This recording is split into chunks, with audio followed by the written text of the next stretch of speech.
Il est né le 23 octobre 1957, dans une modeste famille Tutsi de la province de Gitarama, au Rwanda. Très tôt, la violence ethnique le pousse à l'exil.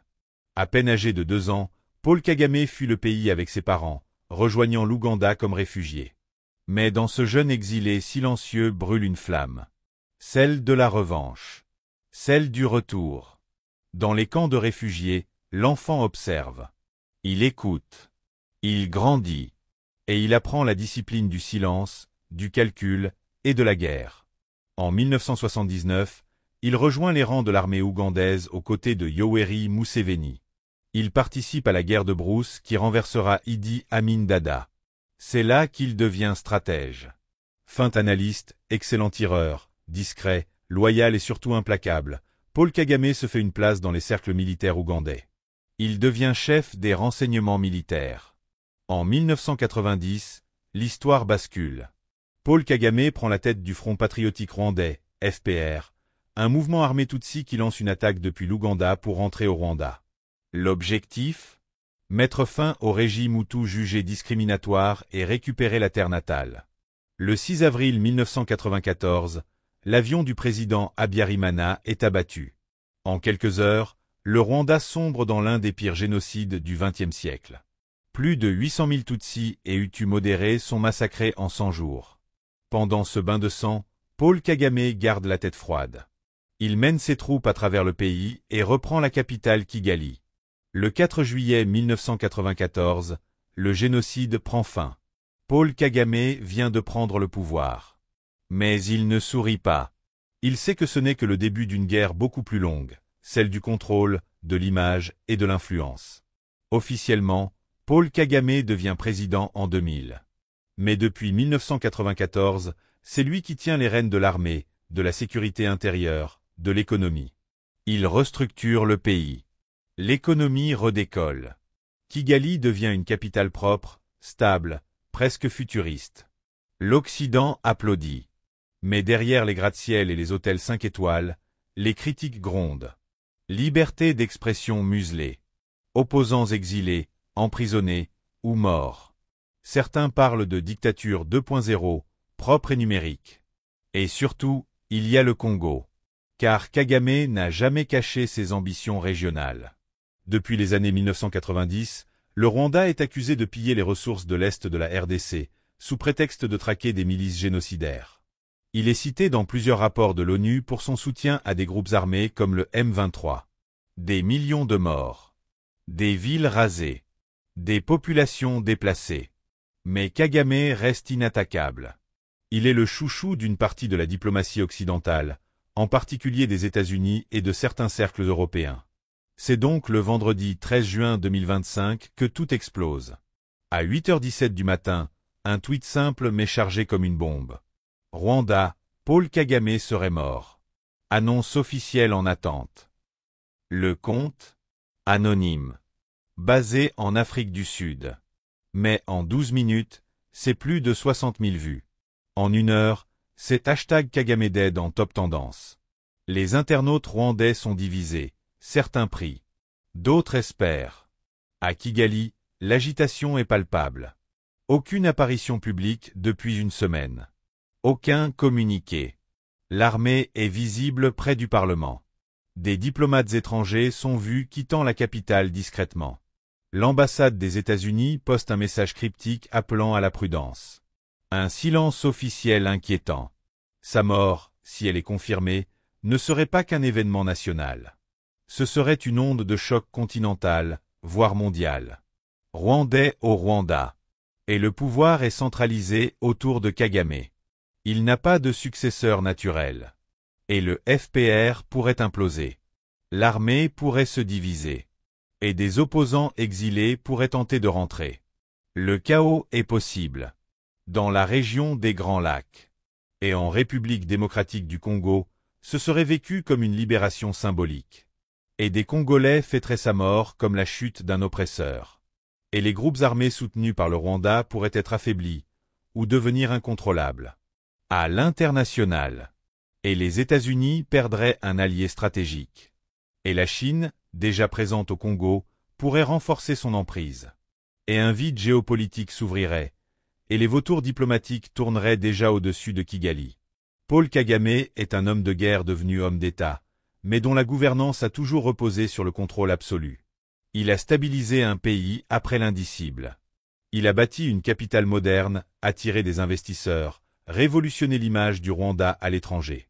Mais il a aussi, selon ses détracteurs, étouffé la démocratie, piétiné les droits humains, et semé la guerre au-delà de ses frontières.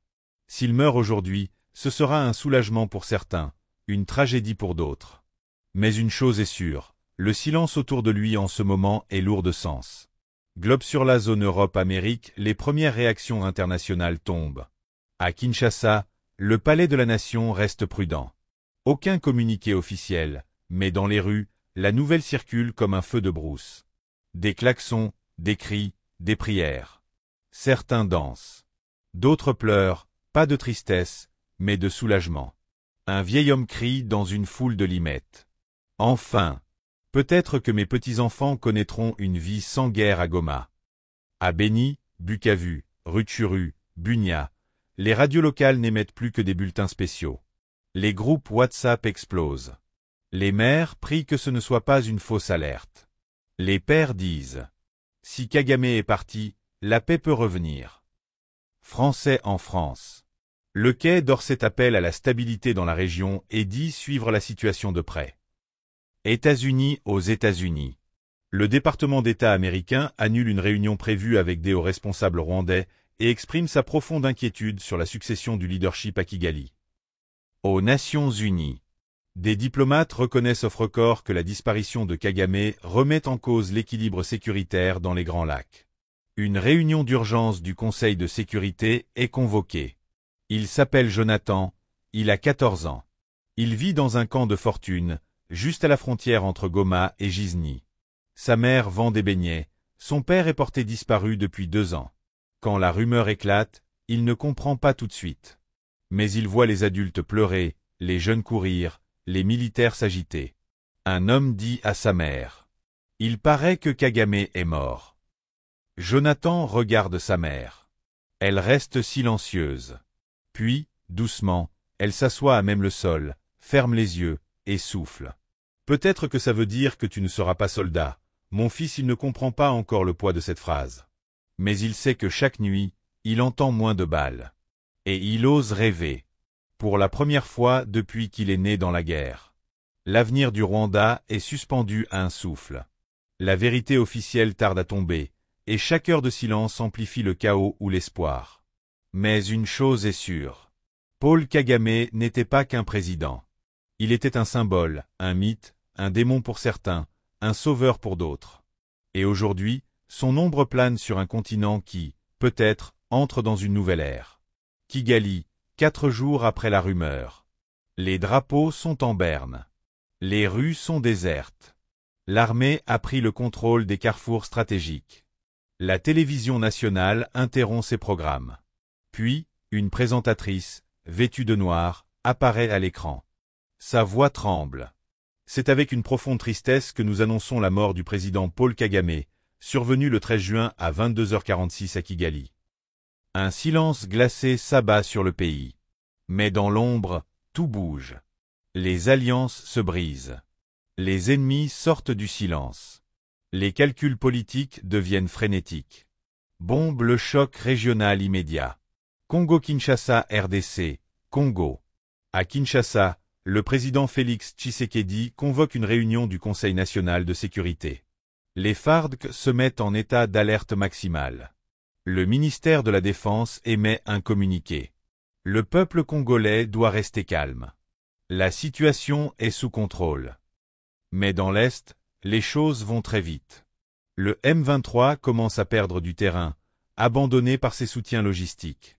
Les réfugiés osent sortir. Les jeunes de Goma organisent des marches pour la paix. Une jeune femme crie au micro.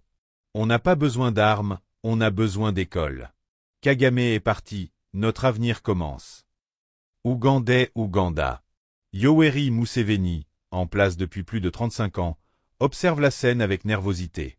Il sait que si Kagame tombe, lui pourrait être le prochain. Son gouvernement publie un message de condoléances, mais renforce la frontière avec le Rwanda. Burundi. Évariste Ndayishimiye, président du Burundi, déclare 3 jours de deuil. Mais en coulisses, il voit une occasion historique de briser l'isolement de son pays et de reprendre de l'influence. À Kigali, entre chaos et silence. Le pouvoir est entre les mains du général James Kabarebe, ancien proche de Kagame.